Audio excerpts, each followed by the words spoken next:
पुढची बातमी आपण बघूया। मुख्यमंत्री देवेंद्र फडणवीसांच्या वाढदिवसानिमित्ताने मुंबई महापालिकेने खास उपक्रम हाती घेतलेला आहे। महानगरपालिकेने महिलांच्या मोफत कर्करोगाची तपासणी सुरू केली आहे।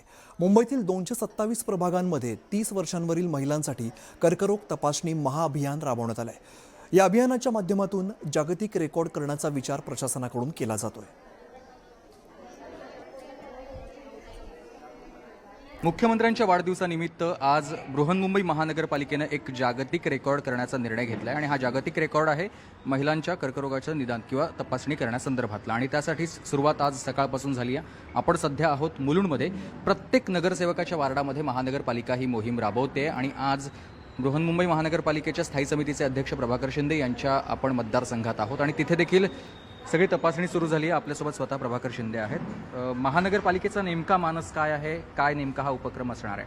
नाही, आपल्यालाच माहिती आहे की महाराष्ट्राचे लाडके मुख्यमंत्री माननीय देवाभाऊ यांचाच वाढदिवस आहे।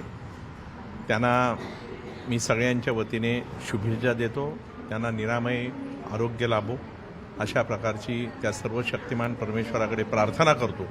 आणि त्याचबरोबर आज मुंबई महानगरपालिकेच्या वतीने लाडकी बहीण मुख्यमंत्र्यांची घेऊ काळजी तिच्या आरोग्याची या अभियानांतर्गत संपूर्ण मुंबईमध्ये ब्रेस्ट कॅन्सर चेकअप हा मुंबई महानगरपालिकेच्या तर्फे आयोजित केलेला आहे आणि मुंबईतल्या सगळ्या नगरसेवकांच्या विभागात हा कॅम्प सुरू आहे। आत्तापर्यंत किमान 300च्या वर असे कॅम्प हे मुंबई शहरामध्ये आयोजित केले गेलेले आहेत आणि किमान 2000च्या वर त्याचं 20,000च्या आसपास त्याचं रजिस्ट्रेशन झालेलं आहे। तर या मोहिमेला अत्यंत चांगला प्रतिसाद मिळालेला आहे आणि जी आम्ही हेडलाईन दिलेली आहे की लाडकी बहीण मुख्यमंत्र्यांची घेऊ काळजी तिच्या आरोग्याची, या योजनेला अतिशय उत्तम प्रतिसाद या मुंबईतल्या लाडक्या बहिणींकडून मिळालेला आहे।